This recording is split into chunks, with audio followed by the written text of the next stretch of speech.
Assalamualaikum warahmatullahi wabarakatuh. Alhamdulillah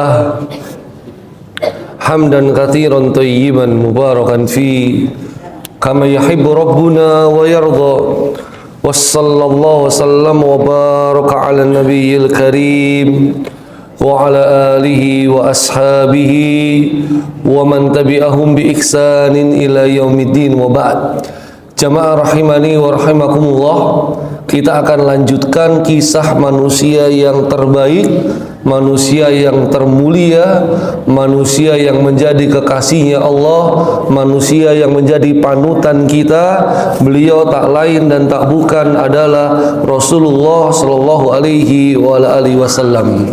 Mudah-mudahan dengan meneladani Rasulullah Sallallahu Alaihi Wasallam dalam semua aspek kehidupan kita, insya Allah kita semua bisa termasuk yang mendapatkan syafaatnya pada hari kiamat kelak, sehingga kita semua insya Allah bisa masuk ke dalam surganya kelak. Amin Allahumma amin. Baik. Kita sampai kepada pembahasan setelah Rasulullah diperintah untuk kum fa'andir. Ya ayyuhal muddatsir kum fa'andir. Wahai manusia yang berselimut, orang yang berselimut, bangkit, bangunlah dan berilah peringatan. Itu adalah perintah dakwah, ya. Yang mana Rasulullah SAW berhasil mendapatkan 4 orang yang pertama kali masuk Islam.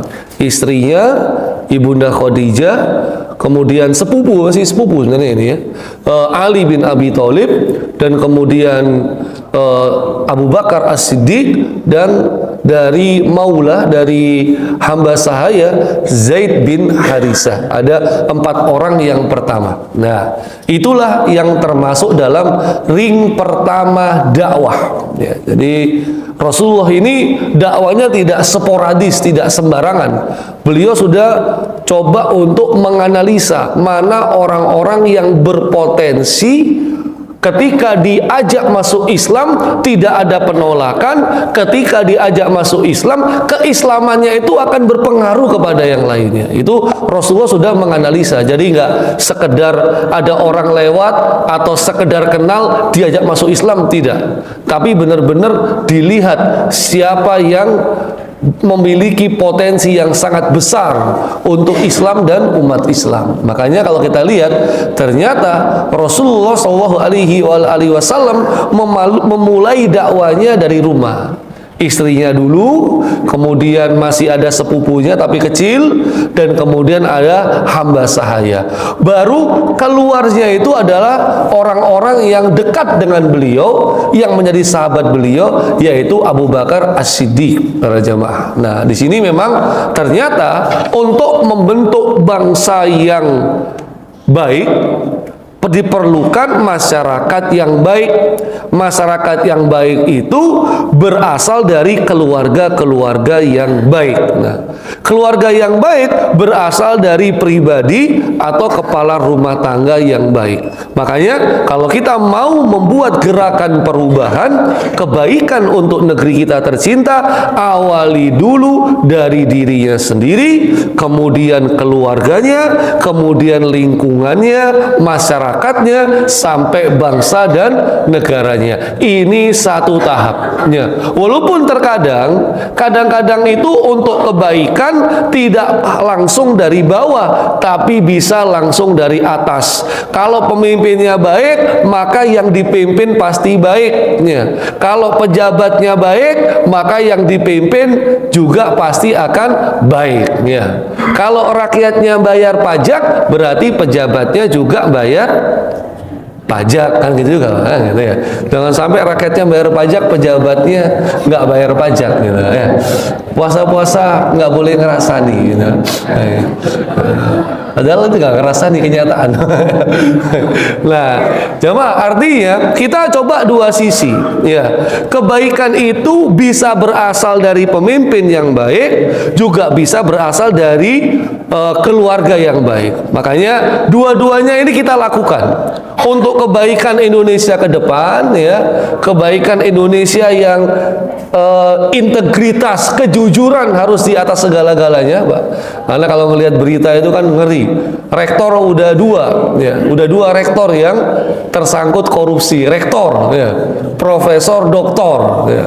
Kalau yang sebelumnya profesor, doktor, kiai haji, nah, ya, itu tersangkal kena kasus korupsi. Nah, jadi artinya kita harus memperbaiki dari diri sendiri maupun memperbaiki juga dari luar, ya, dari pemimpin juga harus ikut perbaikan. Nah, baik. Dari sini Rasulullah Shallallahu Alaihi Wasallam itu kemudian beliau dakwah sirriyahnya, ya, terus berjalan, ya. Jadi kenapa disebut dakwah sirriyah? Itu maksudnya bukan sembunyi-sembunyi, ya, tapi sebenarnya maksudnya adalah dakwanya terbatas, gitu, Pak. Ya, sirriyatul harokah, pergerakannya itu diam-diam, gitu. Jadi bukan kemudian, "Oi, aku nabi, ayo masuk Islam." Nah, bukan begitu. Itu kan terang-terangan, ya. Tapi beliau mulai menganalisa satu persatu, mulai memilah dan memilih sahabat-sahabat yang punya potensi besar untuk masuk Islam. Jadi dakwanya itu dakwah DF, dakwah fardiyah, atau kalau sebutannya sales itu direct selling, ya, yaitu marketing langsung man to man, langsung face to face, langsung, Pak. Kan pernah ada kita keluar dari mall atau keluar dari pusat perbelanjaan atau kita lagi jalan di stasiun apa di terminal, tiba-tiba kita langsung diprospek sama orang, menawarkan barang. Nah, itu direct selling kalau bahasa marketingnya. Nah, dakwanya Rasulullah itu juga begitu, ya. Tapi dipilih-pilih dulu, ini potensi, ini enggak. Jadi beliau sudah membuat peta ring dakwah dulu, 1, 2, 3, udah beliau lihat. Jadi begitu ketemu langsung didakwai. Ini sesuatu yang tidak bisa atau sangat jarang dilakukan oleh para dai-dai yang berada di wilayah mayoritas muslim. Kalau dai-dai yang berada di wilayah minoritas muslim, mereka langsung buka lapak, ya. Di pusat-pusat keramaian mereka open table, mereka semacam bazar begitu. Begitu ada yang lewat, mereka langsung prospek. Sebelumnya mereka kasih hadiah, sebelumnya mereka kenalkan Al-Quran, itu, Pak. Ya. Kalau daerah minoritas, ya. Ini persis di Kebun Bibit, ya.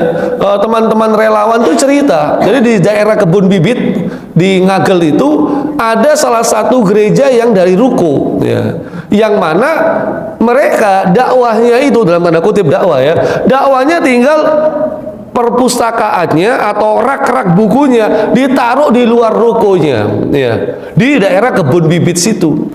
Jadi ketika ada orang lewat dan kemudian ada orang penasaran, langsung diprospek, gitu. Nah, kemudian teman saya ini iseng, gitu, iya, ini apa, gitu. Dia udah tahu kalau ini memang salah satu metode dakwah mereka, ya. Maka coba ditanya, ini apa? Langsung dideketi, Pak, langsung dikasih, langsung pokoknya diprospek lah supaya tertarik dengan ajaran agamanya. Nah, ini yang kita boro-boro kita kemudian mau melakukan itu, ya, kita lebih senang berdakwah di zona nyaman, ya, dakwanya menunggu undangan. Nah, itu dia, ya.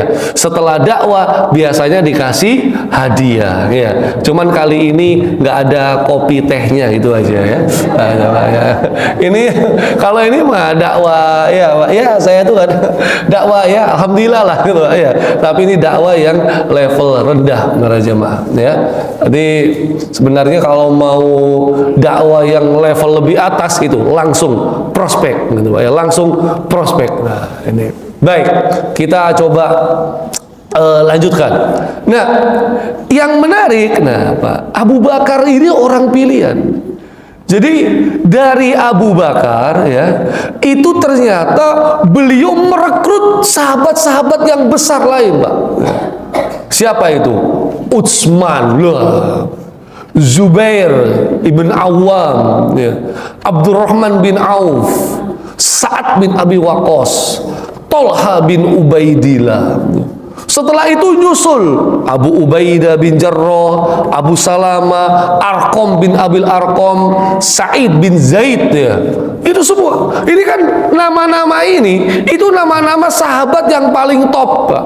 Sahabat tuh jumlahnya ribuan, yang jadi ulama ratusan. Tapi dari yang ratusan itu ada 10 yang paling top.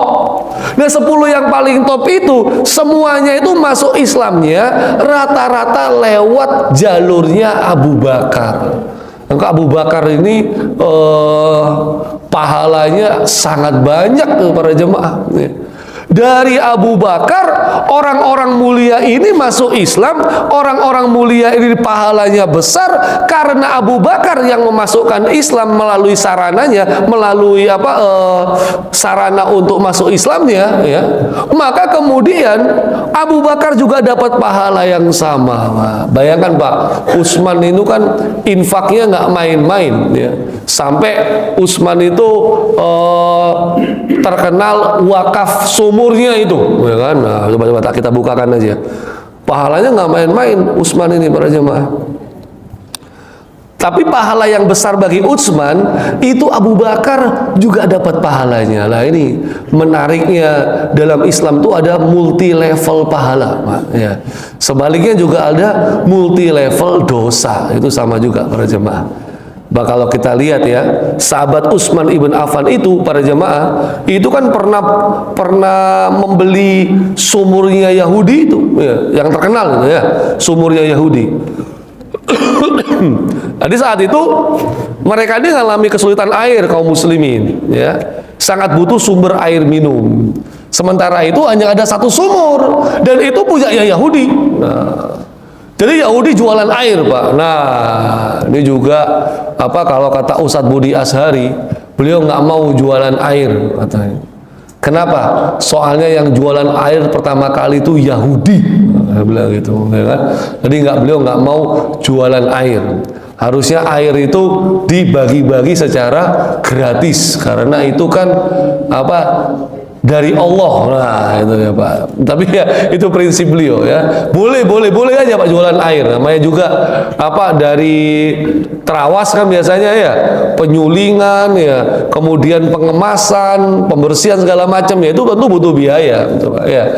Maka itu boleh aja. Tapi beliau punya prinsip nggak mau jualan air, mau bisnis yang lain aja, gitu. Soalnya jualan air pertama kali adalah Yahudi. Nah, sehingga Rasulullah SAW memotivasi, siapa yang bisa beli sumurnya Yahudi kemudian disumbangkan untuk kaum muslimin, imbalannya adalah sebuah rumah di surga. Wah, kalau untuk urusan siapa yang mau pahalanya surga, ini para sahabat terdepan para jemaah, ya, para sahabat terdepan. Maka seperti harusnya Ramadan ini kita tahu keutamaannya sangat luar biasa. Memang harusnya kita terdepan untuk melakukan amal soleh. Itu harusnya. Makanya kan para sahabat itu kan ketika diceritakan akan datang atakum syahrul Ramadan, syahrul mubarak, ya.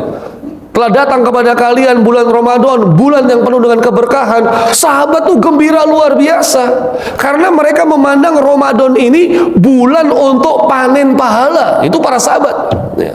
Kalau kita kan ya, bukan kita lah, saya lah gitu. Kadang-kadang tuh memandang Ramadan tuh pandangannya macam-macam, nah, gitu ya. Pandangan apa? Misalnya pandangan kuliner. Nah, Ramadan. Nah, ini berarti saatnya menikmati kuliner, berbagai macam kuliner. Nah, ada juga yang mandang Ramadan pandangannya pandangan dagang. Nah, ya. Pokoknya begitu masuk Ramadan saatnya bukalapak, ya. Saatnya dagang. Soalnya kalau jualan di bulan Ramadan rata-rata laris, gitu, Pak, ya. Atau kalau biasanya bagi jamaah itu kalau ngelihat ustadz gitu ya, itu biasanya kalau Ramadan tuh panen panggilan, gitu ya, gitu. Akhirnya ujung-ujungnya panen amplop, nah kan gitu ya. Nah itu biasanya macam-macam Pak gitu ya. Makanya ini ya ujian juga para jamaah bagi para ustadz itu ya, karena Ramadan ini memang amplopnya ustadz itu meningkat ya. Meningkat drastis gitu para jemaah ya. Ini ujian. Kalau ustadz-ustadz kita itu berdakwanya karena amplop, nah otomatis nggak dapat pahala ya, tapi dapat amplop kan gitu ya. Makanya sekali-kali ustadz tuh nggak perlu dikasih amplop para jemaah gitu ya. Gitu ya. Gitu. Ya. Transfer saja mungkin. Gitu ya. Jadi saya itu beberapa kali pernah ya habis ceramah itu nggak ada amplopnya, kadang ya bingkisan doang, kadang ucapan terima kasih aja gitu ya. Nah itu kadang sempat mikir, apalagi kalau pas butuh duit kan gitu ya, sempat mikir kok nggak dapat apa-apa ya gitu ya, sempat mikir, tapi dibiarkan saja Pak. Kenapa? Karena dakwah harus ikhlas, lillah, biarin saja. Seiring berjalannya waktu, tiba-tiba WA masuk, Ustadz minta nomor rekening. Nah ya gitu ya. Kalau sebelumnya sudah seudon, wah bahaya ini kan gitu ya. Wah ini gimana sih ya? Itu kalau itu bahaya Pak ya. Tapi kalau ikhlas lillah, nah itu biasanya insya Allah mudah-mudahan kita doakan lah para jamaah ya, ustadz kita ini supaya memang dakwah itu jangan jadi sumber penghasilan gitu Pak ya. Lihat aja Rasulullah kan nggak begitu, masa dakwah aja karena pengen dapat duit ya. Kalau itu mah itu jelas jauh dari tujuan yang utama. Baik, kita kembali ke sini Pak ya. Maka Utsman semangat banget tuh, biar aku yang beli karena aku pengen dapat rumah di surga. Nah akhirnya ditawari dibeli Pak, tapi Yahudi itu nggak mau. Nah akhirnya Utsman pintar ya, kalau gitu tak beli setengahnya aja. Nah gitu ya, ketika dibeli setengahnya itu harganya tinggi Pak. Jadi gini, kan harganya itu 20.000 dinar gitu ya, Pak dirham 20.000 dinar gitu ya, dijual 20.000 dinar sumurnya itu. Kemudian ditawar Utsman 25.000 gitu ya, lebih banyak, dia nggak mau jual. Ya udah, kata Utsman gini, kalau gitu tak beli separuh hari aja. Jadi hari ini punyamu, besoknya punya kita. Berapa kamu mau belinya? Saya beli, harusnya kan 10.000 ya, tapi dibeli Utsman tuh lebih dari 10.000. Saya agak lupa 15 apa 18.000, mungkin ada yang salah ingatan saya ya. Intinya Yahudi itu langsung pikir dibeli separuh tapi harganya lebih banyak kan gitu ya. Disetujui sama Yahudi itu. Ya sudah, nggak apa-apa. Ya, saya dapat uang banyak, saya juga masih miliki sumur. Nah, Yahudi nggak paham kalau itu bagian dari strateginya Utsman. Nah, ketika Yahudi yang punya sumur, harinya Yahudi yang punya sumur, nggak ada yang beli air di Yahudi itu, ya kan? Sepi. Tapi begitu harinya Utsman yang punya sumur, digratisin. Umat Islam silakan ambil air sebanyak-banyaknya, gratis, ambil buat 2 hari. Ya, langsung Pak ya. Yahudi ya cekot-cekot akhirnya. Ya, aduh, itu kok bisa begini ya? Tertipu dia. Dia nggak tahu strategi berbisnis sama Allah ini emang begitu ya. Bukannya punya sumur aji mumpung, saya yang punya sumur ya. Berarti apa? Ini kesempatan buat saya mengeruk keuntungan. Dulu masih awal-awal sebelum Covid Pak, ketika Semeru itu erupsi ya, itu ketika orang-orang butuh untuk masker, itu ada tuh ya, di sekitar Gunung Semeru tuh masker begini aja dijual 20.000 ya, gitu, ya. Jadi orang-orang butuh bantuan, butuh penutup mukanya untuk menghindari erupsi Semeru yang luar biasa. Aji mumpung ada yang ngambil keuntungan, ayo butuh masker 20.000. Padahal ini kan satu pak 20.000 sebenarnya ya. Ya Allah. Bahkan ada yang 15.000 ya. Ternyata dia jual aji mumpung karena musibah 20.000. Ya, itu luar biasa nih. Jadi ngambil keuntungan di saat orang lain susah. Ya. Ini dagang terlalu parah yang seperti ini, Pak. Ya. Apalagi bantuan untuk rakyat ketika kena musibah dikorupsi lagi. Nah, ya, itu lebih parah lagi para jamaah ya. Itu hanya terjadi di negeri antah berantah. Maka kemudian akhirnya ujung-ujungnya Yahudi kapok, ya udahlah tak jual semua lah, ya udah PPN lah sumurnya ini gitu ya. Soalnya dia rugi orang Yahudi itu. Nah, sampai hari ini para jamaah sumurnya itu masih ada. Dan kemudian ya sumurnya itu diwakafkan. Jadi memang Utsman tuh nggak pengen untuk ngambil keuntungan, enggak, tapi diwakafkan sumurnya itu ya, bisa dimanfaatkan oleh siapa saja termasuk orang Yahudi itu, diwakafkan untuk umat Islam. Nah, beberapa waktu di sekitar sumur itu ada beberapa pohon kurma yang jumlahnya terus bertambah, yang kemudian sampai berkembang hingga jumlahnya itu 1.550 pohon kurma. Akhirnya gimana? Nah, hasil dari kebun kurma ini ya, itu kemudian dijual ke pasar, setengah dari keuntungan disalurkan untuk anak-anak yatim dan fakir miskin, setengahnya ditabung, disimpan dalam bentuk rekening khusus milik beliau di salah satu bank atas nama Utsman bin Affan di bawah Departemen Pertanian.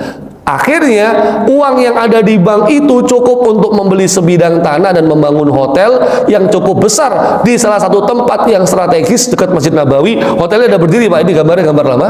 Bangunan hotel itu sudah pada tahap penyelesaian, disewakan sebagai bintang 5. Omsetnya diperkirakan 50 juta per tahun. Setengahnya untuk anak-anak yatim fakir miskin, setengahnya tetap disimpan, ditabung di bank atas nama Utsman bin Affan. Jadi Utsman bin Affan sudah meninggal 14 abad yang lalu, pahalanya masih ngalir terus, Pak. Ya, luar biasa. Ini salah satu infaknya Utsman aja, Pak. Salah satu infaknya. Nah, Utsman kan dapat pahala banyak, ya. Tapi Utsman masuk Islamnya dari siapa? Dari Abu Bakar. Berarti Abu Bakar juga dapat pahala yang sama sebagaimana yang diterima oleh Utsman. Nah, itu, ya. Makanya coba ada jamaah Masjid Al-Ikhlas Wonosari aja ngislamkan keluarganya Ciputra, coba Bang, ya kan? Wah, luar biasa tuh ya. Dengan keislamannya tanpa paksaan, keluarga besarnya Ciputra kemudian berkontribusi untuk kebaikan umat Islam. Wah, lupa, ya, langsung memberikan sumbangan ke Persyarikatan Muhammadiyah. Wah, mulai, Pak, ya. Oh, Muhammadiyah beli gereja di Spanyol. Oke, nih tak tambahi, beli 10 gereja sekalian, rubah jadi masjid. Wah, Masya Allah, ya, luar biasa tuh, ya. Orang Ciputra dapat pahala itu, ya kan? Tapi masuk Islamnya dari siapa? Dari jamaah Al-Ikhlas Wonosari. Ya, jamaah Wonosari itu kemudian dapat pahala yang sama sebagaimana yang diterima oleh Ciputra itu. Insya Allah para jamaah, ya. Nah, kita kan nggak tahu, ya. Siapa tahu Ciputra masuk Islam apa enggak kan gitu. Kita nggak tahu. Ya. Dulu sih diharapin Pak Ahok masuk Islam kan gitu ya. Ternyata nggak masuk Islam, ya. Itu malah istrinya yang kan baru ya, istrinya malah Islam, malah keluar dari Islam. Ya, itulah dunia para jamaah. Nah, di sini para jamaah kita perlu mengingat ya, bahwasannya kalau mau bicara pahala yang kekal ngalir terus, itu yang seperti disebutkan Utsman. Kan kita yang kenal kan yang atas, sodaqah jariyah, ilmu bermanfaat, anak soleh, ya. Ini sodaqah jariyah ini bisa di breakdown lagi, bisa diturunkan lagi. Apa itu? Mushaf yang diwariskan. Nah, jadi sedekah mushaf yang mana mushaf ini benar-benar dibutuhkan. Dulu Ustadz Fadlan Garamatan itu ketika berhasil mengislamkan ribuan orang Islam di Papua, itu kemudian banyak orang Papua itu berantem gara-gara nggak punya mushaf. Ya. Akhirnya banyak sumbangan wakaf Quran di Papua yang benar-benar untuk dibaca para jamaah, ya. Kalau nggak dibaca cuma ditumpuk-tumpuk, kita percuma, ya. Masjid yang dibangunnya, nah ini jelas, ya. Jadi kalau kemudian masjidnya itu digunakan terus untuk berbagai macam aktivitas amal kebaikan, dia akan lanjut terus. Rumah untuk Ibnu Sabil, rumah untuk musafir, sungai atau air, nah ini Utsman, Pak, ya.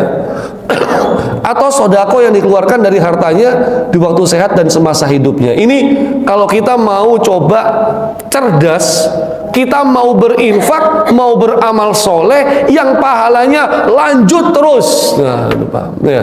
Ini jelas artinya kita nggak boleh ragu-ragu. Apalagi buat Masjid Al-Ikhlas, buat perluasannya, buat pengembangannya, buat dakwanya. Ya, selama Masjid Al-Ikhlas tetap eksis melakukan amal kebaikan, selama itu pula maka pahalanya akan mengalir terus para jamaah. Gampangannya misalnya ini kayaknya karpet udah waktunya ganti misalnya, maka saya mau nyumbang karpet yang tebal, empuk banget. Nah, ya, seperti spring bed, jangan para jamaah ya.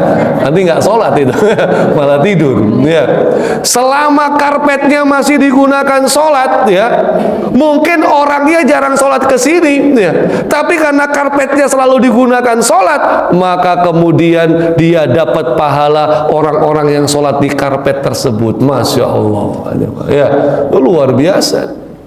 Artinya inilah multi level pahala. Sehingga saya katakan tadi, yang paling banyak dapat pahala itu adalah sahabat Utsman. Karena sahabat Utsman ini berhasil mengislamkan orang-orang yang luar biasa. Tapi ini orang-orang yang luar biasa kita lewati pembahasannya, Pak. Ini kita mungkin kalau sirah Nabi selesai, kita akan bahas satu persatu. Ya Abu Bakar, ya Utsman, ya Ali, ya Umar, itu kita lewati aja dulu ini. Mereka ini orang-orang utama para jamaah. Ya, nanti kita perlu kaji. Setelah membahas Rasulullah, perlu membahas para sahabat. Nah, mereka inilah para jamaah yang disebut sebagai as-sabiqunal awwalun. Ya, orang-orang yang pertama kali masuk Islam. Ya. Dari Abu Bakar, Utsman, Zubair, Tolha, Sa'ad, Abdurrahman bin Auf, Abu Ubaidah, Amir Fuhairah, Amr bin Yasir, Suhaib bin Sinan, Bilal bin Rabah, itu juga kan. Bilal bin Rabah itu kan yang Islam kan, yang bebaskan juga Abu Bakar. Ya. Keluarga Yasir, Ibnu Mas'ud, Al-Arqam. Ya. Ini yang kata Allah Subhanahu wa Ta'ala. Nah, ini ya, Pak, pelajarannya, Pak. Abu Bakar itu banyak memasukkan sahabat lain ke dalam Islam. Walaupun secara keturunan sukunya rendah, namun Abu Bakar memiliki kelebihan. Apa kelebihannya? Perilakunya mulia, pengetahuannya luar biasa, status sosial terhormat karena beliau orang kaya, gitu ya. Beliau orang yang berdikari, ya. Beliau memang tidak mengharap bantuan orang lain. Beliau memang orang yang siaga untuk mendukung dakwah Islam. Nah, jadi para jamaah, kalau ada laki-laki yang akhlaknya mulia, pengetahuannya luar biasa, ya, pekerjaannya statusnya terhormat, ya, ini mau nggak mau harus kita pek jadi mantu. Nah, ya, kalau ada kan, biasanya ada orang yang akhlaknya mulia, pengetahuannya pas-pasan, ya. Ada orang yang dagangnya penghasilannya mapan, ternyata akhlaknya bejat misalnya, gitu ya. Jadi kalau tiga-tiganya ada para jamaah, ini insya Allah ya luar biasa, dan itu ada di Abu Bakar. Nah, baik, ini yang kata Allah. Allah puji langsung mereka-mereka ini.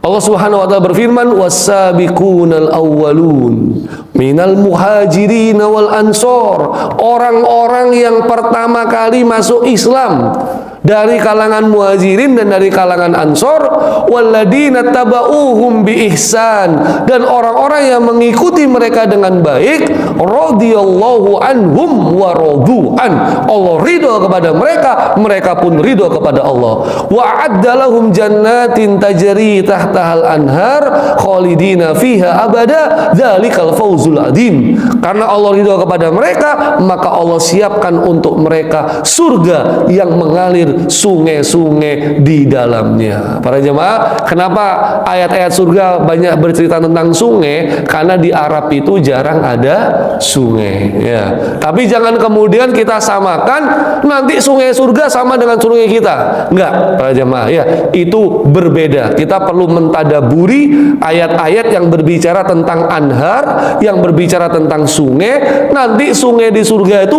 namanya sama sungai, tapi hakikatnya pasti berbeda, para jemaah, ya. Ini sungainya tuh macam-macam. Nah, mereka kekal di dalamnya, itulah kemenangan yang besar. Kita para jamaah nggak bisa masuk Muhajirin dan Ansor, tapi kita bisa masuk di kuncinya di sini, walladzina tabauhum bi ihsan, dan orang-orang yang mengikuti Muhajirin dan Ansor dengan baik. Nah, makanya kan beragama kita ini kan beragama mengikuti sahabat. Nah, sahabat itulah yang paling tahu tentang agama ini, gitu. Nah, sahabat itu kita bisa tahu tentang sahabat dari mana? Dari ulama sesudahnya. Ulama sesudahnya kemudian menyampaikan kepada ulama sesudahnya, kemudian menyampaikan kepada ulama sesudahnya, ulama sesudahnya sampai kepada kita hari ini. Itulah kenapa dalam Islam itu kehidupan beragamanya itu ada mata rantai yang disebut sebagai sanad. Al-isnadu minad-din, kata Rasulullah SAW. Sanad itu bagian dari agama. Kalau kemudian kita beragama tanpa sanad, waduh, itu mah keliru, Pak. Maka sholat kita hari ini diajari oleh guru kita oleh gurunya, gurunya oleh gurunya, gurunya oleh gurunya, gurunya oleh ulama, ulama, kemudian sahabat, yaitu Rasulullah Shallallahu Alaihi Wasallam. Ya, artinya jangan pernah ragu dan perlu kajian ilmu yang mendalam, apakah amalan yang kita lakukan hari ini benar-benar mencocoki sahabat dan mencocoki Rasulullah. Misal kami ambil contoh, ya kan? Kan ini jadi perdebatan. Sholat taraweh 11 dan 23. Ya, kita memilih yang 11 karena itu yang diamalkan oleh Rasulullah Shallallahu Alaihi Wasallam. Nah, cuma memang yang 23 itu ijtihad para sahabat gitu.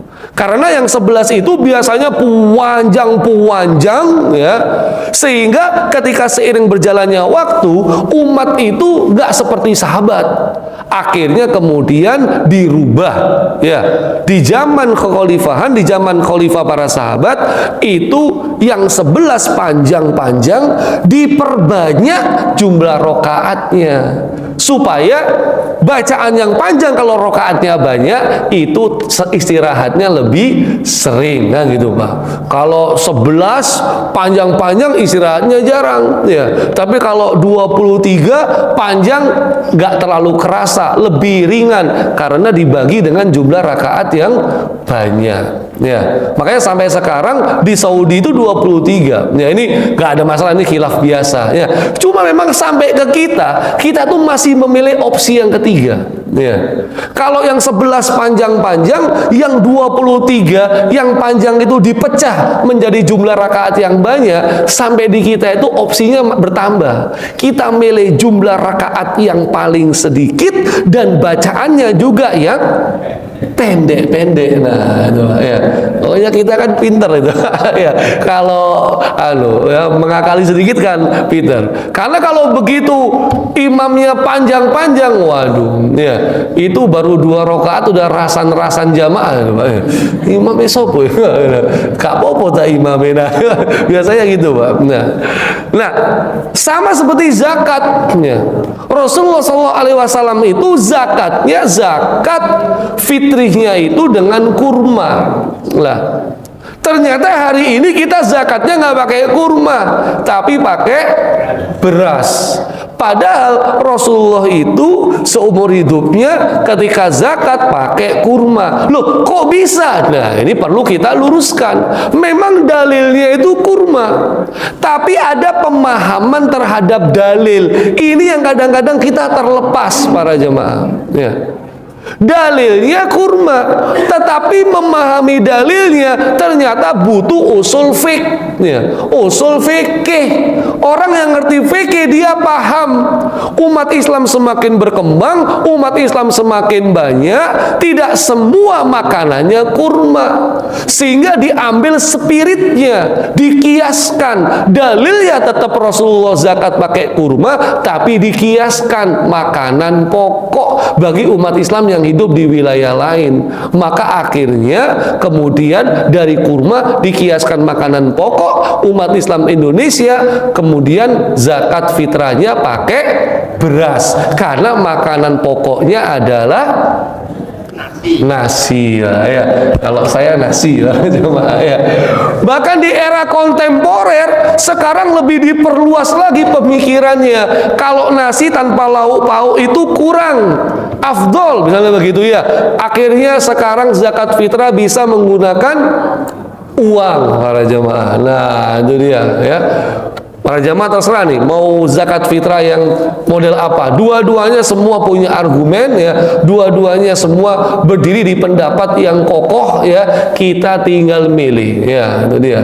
Kalau warga Perserikatan Muhammadiyah tinggal ikut Tarjih Muhammadiyah aja ya. Sekarang gampang Pak, tinggal buka aplikasi atau websitenya Lazizmu gitu ya, langsung transfer sudah langsung masuk ya. Berapa sudah urusannya Lazizmu. Nah tapi karena kita buka panitia ya, paling utama kalau jamaah sholat di sini ya kita pasrahkan, amanahkan ke panitia zakat fitrah yang ada di masjid terdekat ya, karena lebih utama menyantuni itu yang ada di sekitar masjid daripada yang jauh. Bagus lagi masjid yang dekat iya, yang jauh juga iya. Yang dekat jadinya zakat, yang jauh jadinya sodako para jamaah ya. Baik, inilah 10 sahabat yang dijanjikan surga Pak. Langsung Rasulullah jamin gitu ya. Abu Bakar fil jannah, Umar fil jannah, Utsman fil jannah, Ali fil jannah, Tolha fil jannah ya. Zubair fil jannah, Abdurrahman ibn Auf fil jannah, Sa'ad fil jannah, Sa'id fil jannah, Abu Ubaidah ibn Jarrah fil jannah. Masya Allah ya. Jamaah Masjid Al-Ikhlas fil jannah kulluhum. Amin, amin, amin ya Allah. Ya, jangan lupa Pak. Ya, Carlos fil jannah. Amin. Insyaallah ya. Insyaallah. Nah, ini kan ya. Ini kalau Rasulullah yang sabdakan apa pasti, kalau kita harus tambah insyaallah aja ya. Jadi kalau udah dijamin surga udah enak Pak. Tapi memang yang jamin hanya Rasulullah. Nah, ternyata sahabat-sahabat yang dijamin masuk surga ini para jamaah, beliau itu ternyata sama sahabat-sahabat ini masih ada hubungan saudara lah, masih ada ya ada riwayatnya para jamaah ya. Coba kita lihat kan, Umar di sini, Utsman, Abu Bakar, Ali, ya, Zubair, Khadijah. Jadi masih ada hubungan darah. Nah ini para jamaah, nasab ini penting ternyata. Ya. Nasab ini penting. Rasulullah SAW sampaikan, anjurkan itu supaya kita tahu nasab. Ya. Ta'allamu min ansabikum. Pelajarilah silsilah nasab kalian supaya kita bisa saling mengenali hubungan pertalian darah. Soalnya menyambung pertalian darah, silaturahmi itu akan dapat menambah kasih sayang, menambah rezeki, dan menambah umur. Ya. Ini kan hadis silaturahmi kan, man ahabba yubsatolahu fi rizkihi wa yunsa'alahu fi asarihi falyasil rohima. Siapa yang mau diluaskan rezekinya, ditambah usianya, hendaklah dia menyambung tali silaturahmi. Jadi penting para jamaah, mengetahui nasab akan menambah kasih sayang, menambah rezeki, menambah usia. Jadi kita harus tahu kita ke atas itu siapa Pak ya. Bapak kita, kakek kita, moyang kita, buyut kita itu siapa? Kita harus pelajari itu ya. Kadang-kadang kita mentok sampai kakek, ya. Atasnya kakek sudah kita hilang para jemaah. Karena nasab ini bagian dari agama, dan nasab ini kita termasuk tuntunan Rasul. Kalau misalnya nyari jodoh kan, tunkahul mar'a li arba, nikahilah perempuan karena 4 perkara, ya. Salah satunya adalah linasabiha, dari pelajari keturunannya, atau lihasabiha. Jadi sama, ada beda nasab sama hasab. Kalau nasab itu lebih jalur biologis, kalau hasab itu potensi, Pak. Jadi misalnya jalur ke atas ternyata kita itu ada keturunan pedagang, kakek-kakek moyang kita itu pedagang, berarti kita itu punya potensi jadi pedagang yang hebat, ya. Jalur ke atas ternyata kakek-kakek kita tuh tentara, berarti turun ke bawah punya potensi jadi tentara, ya. Jalur ke atas ternyata kakek kita ada yang kiai, turun ke bawah cucu kita punya potensi jadi kiai, gitu, ya. Jalur ke atas ternyata ada yang koruptor, ya. Ini harus diputus kalau ini, Pak, ya. Ya, harus tobat ini, Pak, ya. Jangan ngikuti nenek moyang kita yang kemudian koruptor oleh jamaah. Nah, ini bisa tahu potensi. Jadi anak cucu kita nggak perlu bingung passionnya kemana, arahnya suka kemana. Lihat ke atas, kamu punya potensi ke sana para jamaah. Ya, makanya nama saya itu nama yang asli, ya, itu Prawiro Sastro. Nah, itu nggak saya hilangkan. Itu nama bapak saya, nama kakek saya, nama saya, nama anak saya, nama cucu saya. Prawiro Sastro itu harus ada. Karena itu pentingnya nasab para jamaah. Nah, ini biasanya untuk menyambung silaturahmi itu pasca Ramadan, ya. Mesti ada yang namanya mudik, kumpul dengan keluarga besar sehingga kita menyambung silaturahmi. Jadi jangan sampai kalau nyambung sama teman kantor, teman komunitas, teman hobi, sama tetangga itu rapat banget, tapi yang ada hubungan darah tidak begitu rapat. Ini tentu sesuatu yang keliru.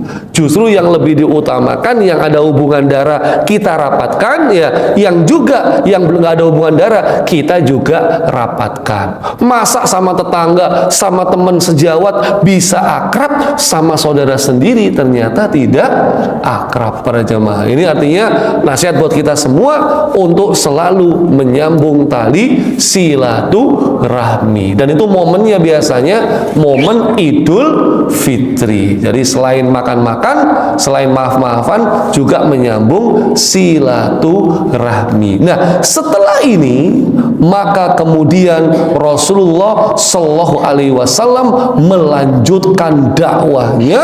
Setelah 10 orang tadi sudah ada masuk Islam, maka dilanjutkan dakwahnya secara Syria juga, ya. Tapi sekarang udah ada markasnya. Nah, di mana markasnya? Nantikan episode-episode selanjutnya, insya Allah. Hadanallahu wa iyyakum ajma'in. Wassallallahu ala nabiyyina Muhammadin wa ala alihi wasallam. Wa akhiru da'wana anil hamdulillahi rabbil alamin. Syukran ala ikhtimamikum wa lafu minkum. Wassalamu alaikum warahmatullahi wabarakatuh.